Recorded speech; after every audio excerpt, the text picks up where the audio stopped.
안녕하십니까. 지식산업센터 전문기업 지산엔 박희성 대표입니다. 2020년 5월 11일 월요일 아침 출근길 영상입니다. 현재 시간은 5시 42분입니다. 참 오랜만에 루틴이 좀 맞아가고 있습니다. 이제 저는 현재 지식산업센터에서 분양 대행업을 하고 있습니다. 분양 대행업을 한다는 거는 어떤 지식산업센터의 개발자에게 이거를 제가 판매를 하도록 좀 해주십시오 라고 제안서를 많이 내고요. 이 건물은 이런 컨셉으로 지으면 좋겠습니다. 이 건물은 이렇게 지으면 가장 돈을 많이 법니다 라는 이렇게 그 프로젝트에 대해서 제안하는 일을 하고 있습니다. 사실은 그렇기 때문에 일반 이렇게 분양하는 사람들하고는 사실은 시각이 조금 달라요, 제가. 사실은 저는 두 가지 마음이 다 있는 사람입니다. 개발해서 지어서 파는 사람의 마음도 있고요. 그 다음에 요거를 그러면 어떻게 지으면 잘 팔릴까라는 포인트를 맞추고 그거를 고민을 많이 하는 사람이기 때문에 또 그냥 단순하게 이렇게 판매 목적으로만 이렇게 생각을 하고 판매하는 사람이 구상하는 사람이 아닙니다. 참 희한하게요. 이제 드리고 싶은 이야기는 이 지식산업센터가 거의 대부분 이렇게 그 보편적인 생각에서 크게 벗어나지는 않는 것 같아요. 이게 큰 사업이고 하나의 건물이 뭐 몇백억, 많게는 몇 조 단위까지도 매출이 나오는 거기 때문에 이거를 어떻게 하면 잘 팔고 어떻게 하면 또 잘 구상하고 하는 것들의 이 생각이 정말 비슷비슷합니다. 비슷비슷한데 살짝 이렇게 조금씩 앞서가는 이런 약간의 아이디어로 인해서 굉장히 많은 것들이 좌우되고 변화되고 하는 것들을 볼 수가 있습니다. 사실은 이제 지식산업센터가 본격적으로 공급이 늘어나기 전 2016년, 2015년, 16년 요때 저는 사실은요 좀 이렇게 메이저 건설사가 들어와서 좀 브랜딩이 돼야 된다라고 주장을 했던 사람이고, 요때 이제 기숙사에다가 포지션을 두고 기숙사에다가 매출을 좀 올려서 판매를 하게 되면 훨씬 매출에 도움이 될 것이다 라고 많이 이야기를 하고 그렇게 설계 제안을 사실은 많이 했습니다. 그런 형태들이 아주 보편화가 됐습니다. 지금은 거의 대부분의 현장에서 그런 형태로 설계를 했고, 또 조금 큰 현장에서는 그 편의시설을 조금 더 많이 넣어서 그쪽에다가 눈길을 잡을 수 있도록 이렇게 많이 설계를 하고 있습니다. 그 다음에 경기도 쪽에서는 거의 대부분이 이제 제조용 드라이브인을 포인트로 두고 이렇게 설계를 짜고 있습니다. 이게 이제 이런 보편적인 설계, 보편적인 판매 방식, 보편적인 접근 방식에서 사실은 크게 벗어나지가 않아요. 근데 이제 이런 부분들을 어느 한 현장이든지 딱 이렇게 어떤 제안서나 어떤 도면을 딱 보면 이 현장은 여기다가 포인트를 두고 이렇게 매출을 잡았구나, 여기다가 세일즈 포인트를 잡았구나 라는 게 사실은 저는 보입니다.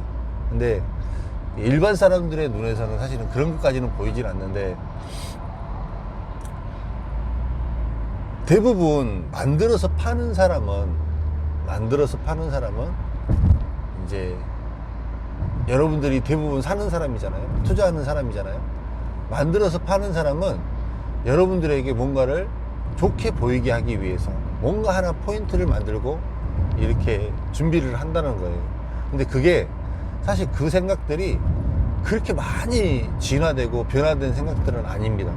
과거에 썼던 방식이고 과거에 나왔던 방식이고 또 그런 것들이 계속 반복되고 복합되고 더해지면서 조금은 좋은 모습들로 보여지게 됩니다. 사실 그런 것들이 이제 맨 마지막에 영업사원들의 이 말을 통해서 이제 더 극대화가 되고 더 포장이 되고 더 좋아지는 이런 형태로 가게 됩니다. 사실은 이제 제가 이제 그렇게 만들어서 파는 사람의 시각, 그 다음에 어떻게 하면 최대의 매출을 올릴 수 있을까라는 시각이 더 지배적인 사람임에도 불구하고 이런 현재의 상황을 굉장히 염려스럽게 보는 이유는 뭐냐면, 그렇게 만들어서 파는 사람의 시각으로 너무나 이렇게 사는 사람들이 이렇게 쉽게 현혹될 수 있는 시장이 돼버렸다라는 거예요. 그런 모습들이 너무나 많이 보이기 때문에 또 굉장히 염려스러운 부분들이 사실은 있습니다. 이미 만들어서 팔고 계획하고 이렇게 했던 사람들, 거기에서 너무나 많은 마진과 거기서 모든 이익들을 가져가기 때문에 그 다음으로 넘어갈, 쉽게 얘기하면은 이익이 넘어갈 수 있을 만큼의 그런 건물을 가치가 남아있는 그런 상황이 아니라는 거예요. 그게 사실은 저는 보이는데 일반 사람들의 눈에는 사실은 보이지 않는 것 같아요. 사실 더 이상의 가격 상승, 가치 상승이 있어서 분양받은 사람이 그거를 누릴 수 있을 만큼의 건물이 정말 잘 안 보입니다. 잘 안 보여요. 사업을 하는 사람, 만들어서 짓는 사람마저도 굉장히 빡빡합니다. 사실은 그만큼 토지값도 많이 올라갔고 건축비도 많이 올라갔고, 이거를 사업을 해서 적정 마진을 내기가 너무나도 어려운 시절이 됐습니다.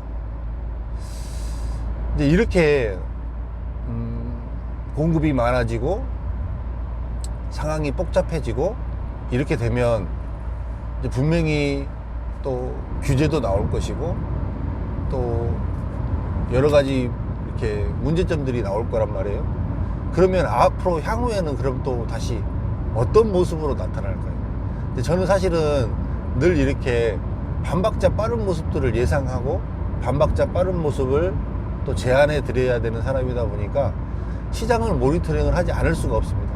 시장은 갈수록 브랜딩화 되고 있고 갈수록 이렇게 건물은 비대해지고 있고, 그 다음에 금액은 고가로 달려가고 있습니다. 그럼 이 다음 시장에서는 무엇이 될까요?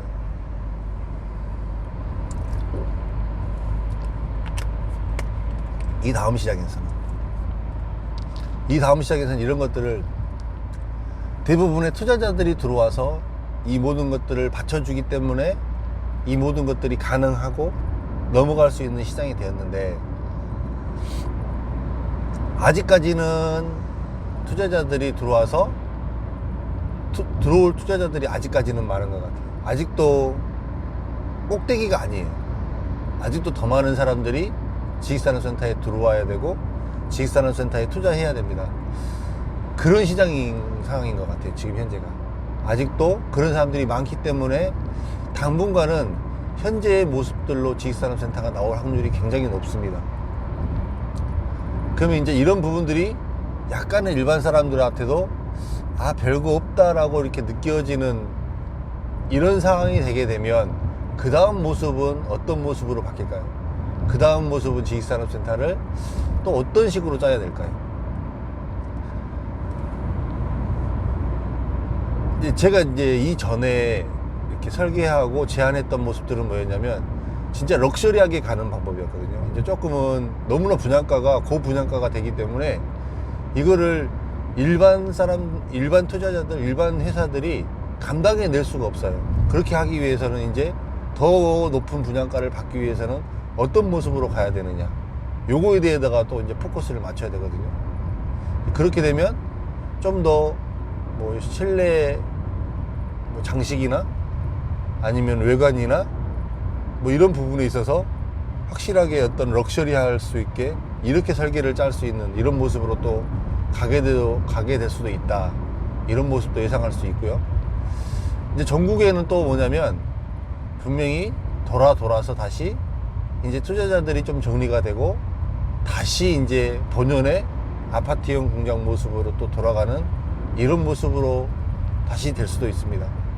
기업체들이 정말로 좋아하는 스펙을 찾을 것이고 기업체들이 사업하기 좋은 그런 공간으로 또다시 나올 수 있는, 다시 돌아가는 그런 모습으로 나올 수도 있습니다.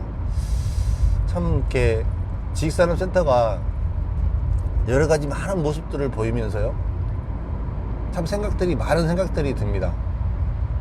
정말로 많이 생겨나고 준비하고 있고, 천편일률적으로 모양도 비슷해지고 있고 포인트도 비슷해지고 있고 아무런 변별력이 없고 다 무난하게 가고 있습니다. 사업을 하는 사람 입장에서는 리스크를 최대한 줄여야 되기 때문에 자기 혼자 어떻게 또 다르게 설계도 못하고 그냥 약간의 변화만 주고 그렇게 지식산업센터를 지어댑니다. 그래서 이렇게 나만이 내세울 수 있는 약간의 포인트 하나씩을 만들어서 그거를 어필해서 이렇게 투자자를 유치하고 그런 것들이 좋다고 이야기를 하고 말하고 판매를 합니다. 그런 시장입니다, 지금 현재. 그리고 굉장히 많은 사람들이 지식산업센터를 통해서 이렇게 과거에 돈을 벌었던 사람들의 말을 듣지만 최근에 이제 지식산업센터에 들어와서 굉장히 고전하고 있는 이런 이야기들도 이제는 서서히 많이 퍼질 거예요. 지식산업센터 투자해 봤더니 별거 없다. 지식산업센터 투자해 봤더니 공실도 많고 임대도 잘 안 맞춰지고 상황이 굉장히 어렵다. 이런 이야기들도 이제는 많이 퍼져 나갈 것입니다. 그렇게 되면 참 지식산업센터도 이제 끝물이구나 라고 이렇게 이야기가 되겠죠. 부동산은 참 트렌드를 따라가는 것 같아요.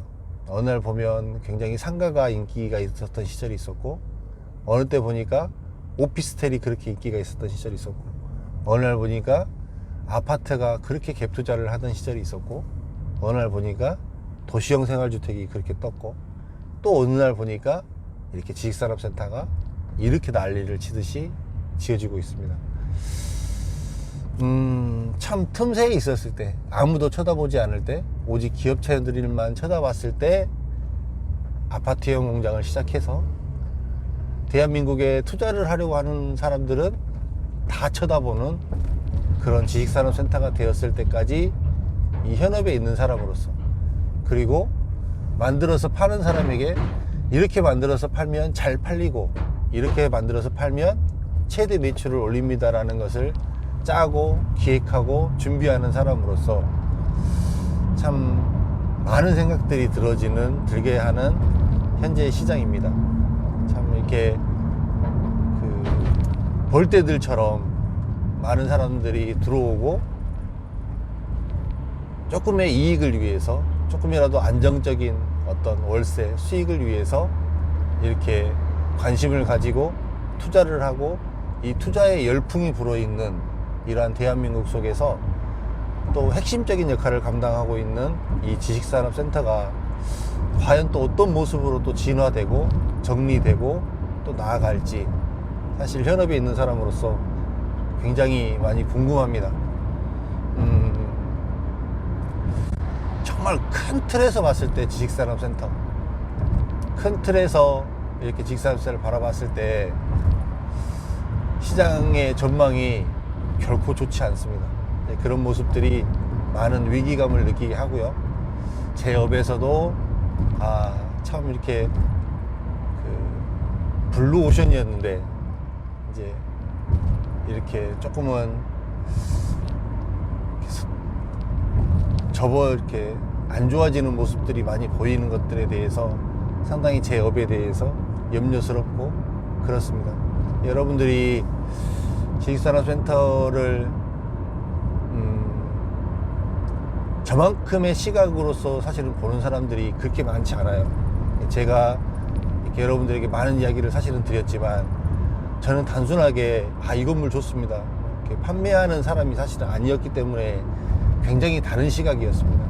저는 만들어서 파는 사람들에게 이렇게 이야기를 했던 사람이기 때문에 사실은 여러분들을 어떻게 하면 현혹시키고 어떻게 하면 이렇게 잘 사게 만들까에 대한 사실은 포인트를 짜던 사람이었기 때문에 사실은 제 말이 일반 사람들의 생각하고는 사실은 많이 다른 사람이었습니다. 이런 부분들을 좀 참고하시면 의외로 유추해 볼 수는 있습니다. 여러분들이 저 사람이 여태까지 하려고 했던 얘기가 뭐였고 어떤 부분이었을까라는 것들을 한번 이렇게 유추해 보면 조금은 다른 모습이 보이지 않을까라는 생각이 듭니다. 오늘 아침에 좀 말이 길었습니다. 근데 곰곰이 이렇게 주말에도 이 지식산업센터에 대해서 생각을 해보니까 참 이렇게 시장이 밝지만은 않아요.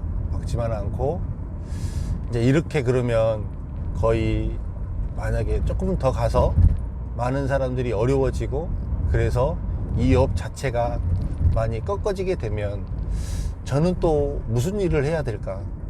이 일을 굉장히 오래 했던 사람인데 다 대부분 사람들은 다 변화되고 또 다른 업으로 갔는데 나는 부동산에서 이 지식산업센터 하나 말고는 할 줄 아는 것도 없는데 나는 그러면은 또 무엇을 해야 될까? 또 어느 정도 시간이 지나야 이 지식산업센터는 다시 자정 능력을 가지고 회복할 수 있을까? 사실 이런 망감이 많이 교차되는 요즘 시기입니다. 그래서 좀 많이 생각들이 좀 많기는 한데요. 그래서 이제 뭐 이런 것들이 정리되어 가는 이런 시장을 잘 모니터링 하고 있습니다. 여러분들도 여러분들 하시는 일에서 조금 더 집중하시고 이렇게 하다 보면 또 이런 중에도 또 기회가 오지 않을까요? 이런 중에도 또 전혀 새로운 목걸이가 창출되지 않을까라는 생각이 또 듭니다. 오늘 하루도 화이팅 하시고요. 한 주간 힘내시고요. 또 열심히 코로나도 서서히 정리되고 있으니까 정상 궤도로 열심히 한번 살아보도록 하겠습니다. 감사합니다. 행복한 하루 되십시오.